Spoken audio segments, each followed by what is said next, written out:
नमस्कार, news and competition के रगड़ चैनल में आपका स्वागत है। देखते हैं उत्तराखंड की 10 महत्वपूर्ण खबरें। 4 दिन से जारी बारिश ने उत्तराखंड में खेती बागवानी की बर्बाद। 9 देशों से धरती कांपी, उत्तराखंड में झटकों से दहशत। पुलिस और फॉरेस्ट के 4 कर्मचारी गिरफ्तार। कारपेट पार्क में अवैध निर्माण का मलबा गायब। देहरादून, इलेक्ट्रिक वाहनों पर 30% सब्सिडी। उत्तराखंड में आपदा प्रबंधन के लिए आधुनिक तकनीक के उपयोग को लेकर देहरादून में आयोजित कॉन्क्लेव में बोले मुख्यमंत्री, चेतावनी प्रणाली से घटेगा आपदा का असर। भूकंप से थर्राए दून घाटी, घरों से बाहर निकले लोग।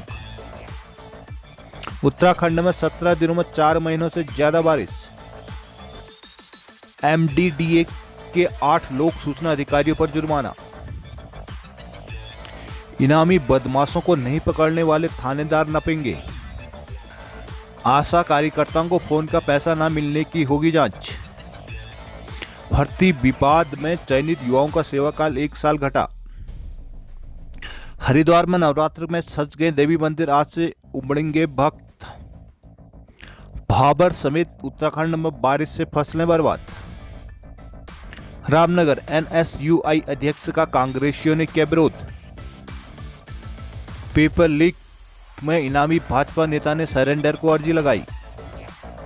अल्मोड़ा बागेश्वर की कई सड़कों के प्रस्ताव लटके। देहरादून हल्द्वानी, प्रदेश में पिछले 4 महीने से जारी बेमौसम बारिश ने किसानों बागवानों की उम्मीदों में पानी फेर दिया। 21 मार्च तक प्रदेश में 40.2 mm बारिश दर्ज की गई। वहीं पिछले 4 महीनों में 39.7 mm बारिश ही दर्ज हो पाई। बारिश और ओलावृष्टि गेहूं की खड़ी फसल भीग गई है। मटर, गोभी, आलू, फूलम, खुमानी, सेब और नाशपाती की फसल को भी नुकसान पहुंचा। उधर वरिष्ठ फिजिशियन डॉक्टर नारायणजीत सिंह और डॉक्टर NS बिष्ट ने बताया कि तापमान में उतार चढ़ाव से इम्यूनिटी कमजोर होती है, जिससे वायरल फीवर, खांसी, जुकाम, गले में संक्रमण हो सकता है।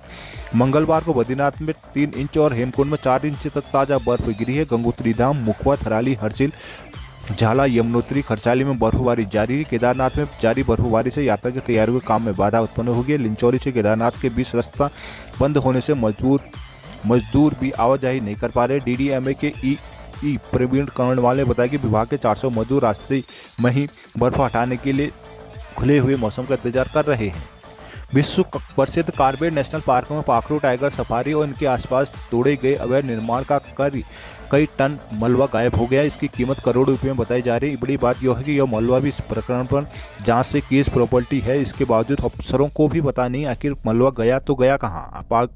पाखरू में टाइगर सफारी के लिए कई निर्माण किए गए, लेकिन इनके लिए केंद्र और राज्य की परमिशन नहीं ली गई। शिकायत के बाद पिछले साल NGT और सुप्रीम कोर्ट ने काम रुकवा दिया था। इसके बाद NGT ने तमाम पक्के निर्माण तोड़ने के आदेश भी दे दिए, जिसमें पाखरू वन विश्राम परिसर में 4 मंजिला टूरिस्ट हट, मोरघट्टी में 4 मंजिला टूरिस्ट हट सहित कई अन्य के निर्माण शामिल थे। इनको तोड़ने के बाद वहां कई टन मलबा, कई टन सरिया, लकड़ी और ईंटें निकली थी, लेकिन अब यह सारा मलबा वहां से गायब है।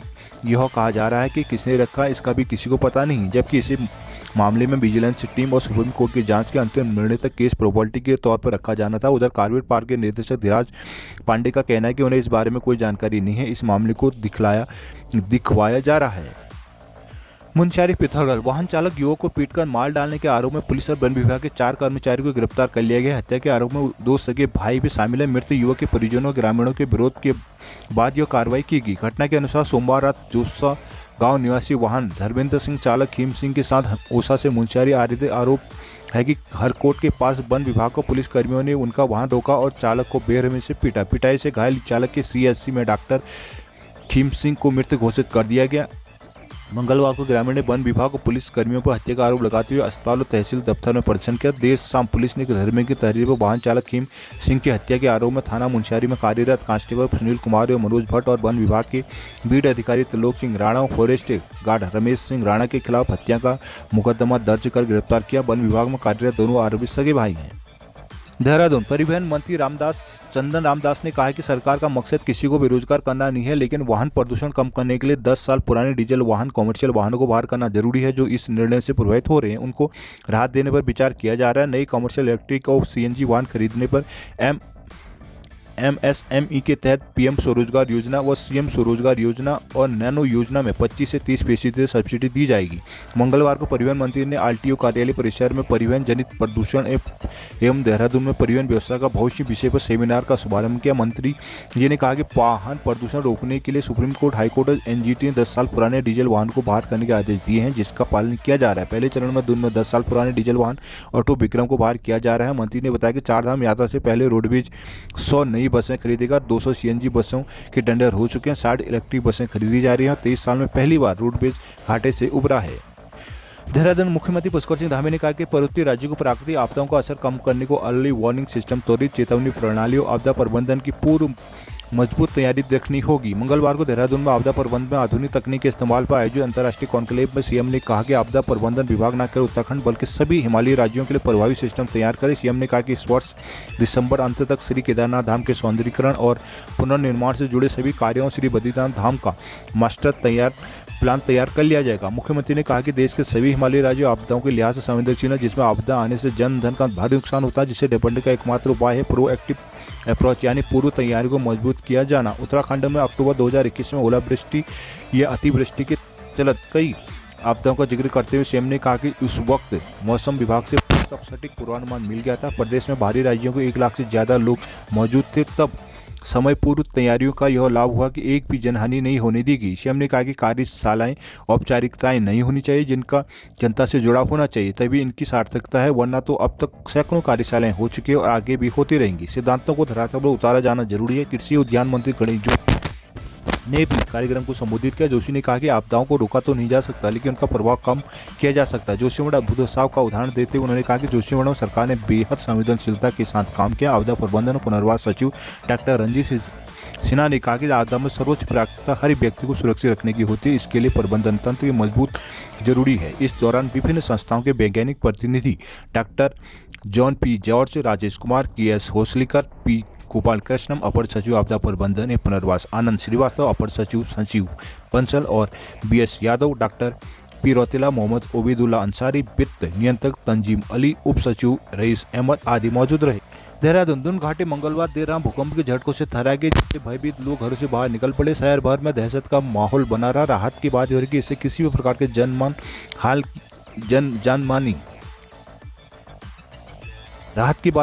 किसी प्रकार के जनहानि की नुकसान की कोई सूचना नहीं मिली है। दून में मंगलवार रात करीब 10:20 पर भूकंप महसूस हुआ। हालत यह थे कि लोग डर के मारे चिल्लाते हुए घर से बाहर निकल आए। काफी देर तक भी सड़कों पर घूमते रहे। अपनों की कुशल से पूछने के बाद लोगों ने फोन किया। रात 11 बजे तक कई इलाकों में लोग घरों के बाहर ही दिखे। ISBT स्थित आजाद कॉलोनी में भारी संख्या में लोग नुक्कड़ पर जमा हो गए। स्थानीय निवासी मास्टर अब्दुल सत्तार देहरा खास निवासी कुश कुमार ने बताया कि वो रात को कमरे में थे, अचानक पंखा और बेड हिलने लगा, जिसके बाद बच्चों को लेकर बाहर निकले। दूसरी ओर बंजारावाला निवासी सौरभ ने बताया कि जिस वक्त भूकंप आए वो किचन में थे। बर्तन की जाली के बजने की आवाज से वो डर गए। आनंद फानों में परिवार को लेकर सड़क पर बाहर निकल आए।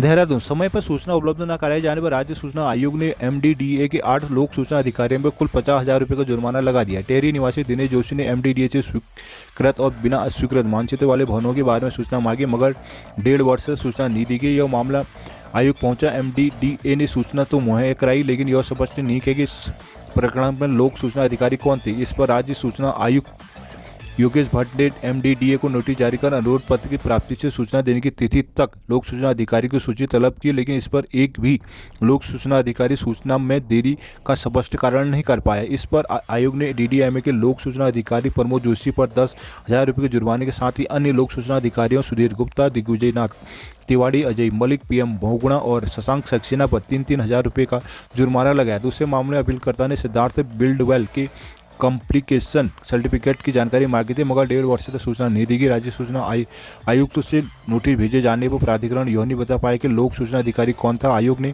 इस प्रकरण में प्रमोद जोशी पर 15,000, सुनील कुमार गुप्ता और प्रशांत सेमवाल पर 5-5 हज़ार रुपये का भी जुर्माना लगा दिया। देहरादून में मंगलवार को आयोजित समारोह में आशा वर्करों को सम्मानित करते मंत्री।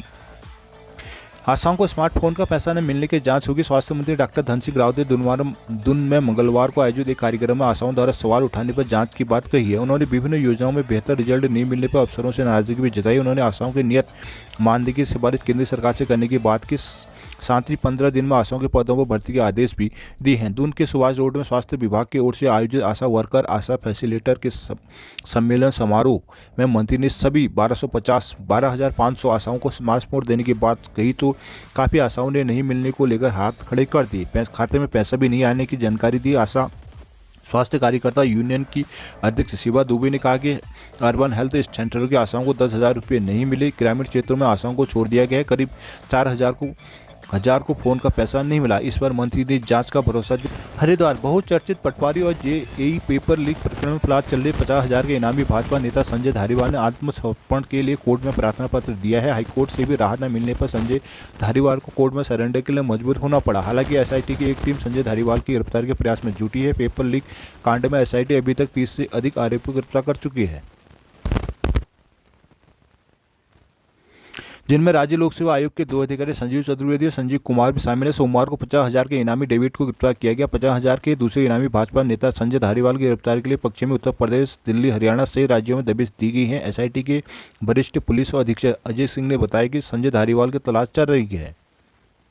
जोशीमठ पिछले 2 दिनों से लगातार रुक रुक कर हो रही बारिश के कारण जनपद चमोली शीतलहर की चपेट में आ गया है। वहीं अंतिम नगर और विकासखंड जोशीमठ में कड़ाके की ठंड ने दस्तक दे दी है। लोग मार्च के अंतिम सप्ताह में भी गर्म कपड़े और हीटर का सहारा लेकर ठंड को भगाने की जुगत में दिखाई दे रहे हैं। पिछले 2 दिनों से जोशीमठ नगर समेत पूरे पहाड़ी क्षेत्र में भारी बारिश का दौर जारी है, जिस कारण मार्च के अंतिम सप्ताह में जब पहाड़ों में हल्की गर्मी दस्तक दे दी थी, लेकिन इस बार यहां अब भी कड़ाके की ठंड पड़ रही है। वही बद्रीनाथ एवं हेमकुंड में एक बार फिर से बर्फबारी शुरू हो गई है। बद्रीनाथ में 3 इंच तो हेमकुंड में 4 इंच तक बर्फ जम चुकी है, जिससे ठंड और बढ़ गई है। वहीं गैरसैंण प्रखंड में भी एक सप्ताह से जारी बारिश और कई स्थानों पर हुई ओलावृष्टि से ठिठुरन बढ़ गई है तथा लोग गर्म कपड़े पहनने में मजबूर हो गए। बारिश के कारण गेहूं सहित कई अन्य फसलें भी नष्ट होने के कगार पर। प्रखंड के महलचौरी, मायथान, रोहिड़ा, गैरसैंण, आदिबदरी तथा देवलकोट न्याय पंचायतों में भारी बारिश जारी है। बारिश और ओलावृष्टि ठंड बढ़ने के कारण बाजारों की रौनक भी प्रभावित रही। रुद्रप्रयाग केदारनाथ धाम में तीसरे दिन भी जमकर बर्फबारी हुई। हालांकि यहां चारों ओर बर्फ की सभी चादर बिछ गई, किंतु बर्फबारी ने यात्रा तैयारी को प्रभावित कर दिया। मंगलवार को भीमबली तक बर्फबारी होती रही। लोक निर्माण विभाग डीडीएमए का कहना है कि मौसम खुलने और बर्फबारी बंद होने के बाद जल्द ही पैदल मार्ग के लिए बर्फ फिर से हटा दी जाएगी। मार्च के खत्म होते होते एक बार फिर मौसम ने सबकी मुश्किलें बढ़ा दी है। एक और केदारनाथ यात्रा तैयारी में जुटे विभागों के सामने मुश्किल बढ़ गई है। वहीं दूसरी ओर बर्फबारी के केदारनाथ में और भी ठंड बढ़ गई है। पैदल मार्ग में आवाजाही करना कठिन हो गया है। विशेषकर लिंचौली से केदारनाथ तक बर्फ गिरी है, जिससे सुरक्षा की दृष्टि मजदूरों को भी आवाजाही नहीं कर रहे हैं। केदारनाथ में करीब 2 फीट से अधिक बर्फ गिर गई है, जबकि पैदल मार्ग में जमकर बर्फबारी हुई है। डीडीएमए के ईई प्रवीण कर्णवाल ने बताया कि अभी मजदूरों की सुरक्षा के चलते बर्फबारी में काम करना जोखिम भरा है। बर्फबारी बंद होने और मौसम खुलते ही युद्ध स्तर पर बर्फ हटाने का काम शुरू होगा। विभाग के 400 से अधिक मजदूर तैयार बैठे हैं। मौसम ठीक हुआ तो जल्द ही मार्ग पर आवाजाही शुरू कर दी जाएगी। मंगलवार को गढ़वाल में यात्रा पंजीकरण का भारी विरोध किया गया।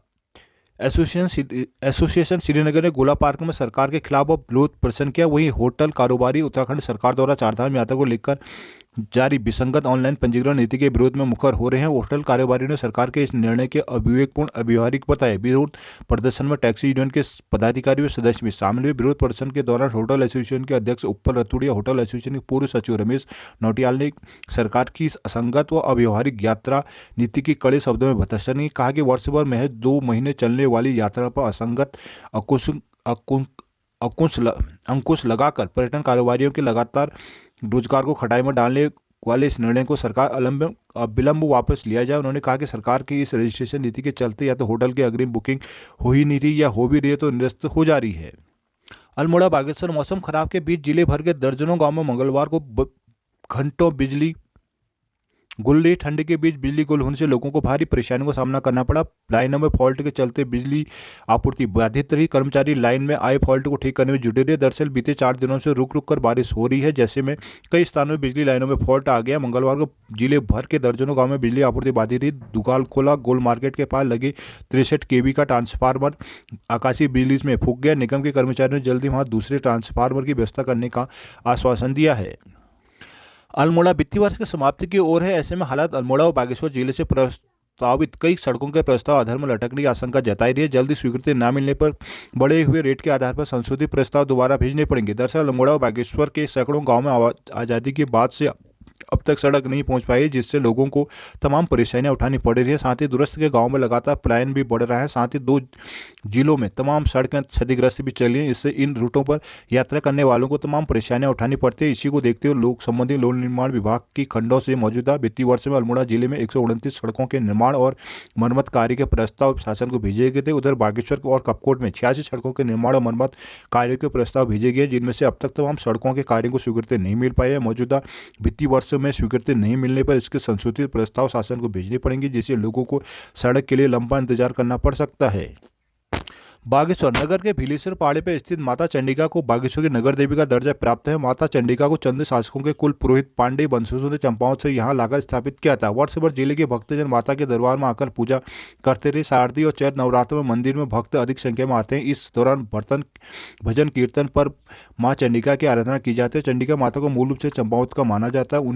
1698 से लेकर 1701 में चंद राजाओं के शासनकाल में इनके कुल पुरोहित रहे। सिमाल्टा चंपावत गांव के पंडित श्री राम पांडे चंडिका मंदिर और गोलजी को लेकर बागेश्वर आए थे। ताम्र पत्र और शिलालेख में अंकित जानकारी के अनुसार भीलेश्वर पर्वत में माता चंडिका का छोटा मंदिर स्थान बनाया गया, जिसकी कुछ दूरी पर गोलजू की स्थापना की गई, जिन्हें अब 84 गोलजू के नाम से जाना जाता है। पांडे वंशजों ने मंदिर के समीप 84 गांव को अपनी निवास स्थली बनाया था, वहीं बस गए थे। 1985 में मंदिर के नवीनीकरण को लेकर विचार विमर्श शुरू हुआ। नगरवासियों ने मंदिर में निर्माण कार्य शुरू करने के लिए कमेटी के गठन का विचार किया। सर्वसम्मति से 1988 में चंडिका मंदिर कमेटी का गठन किया गया।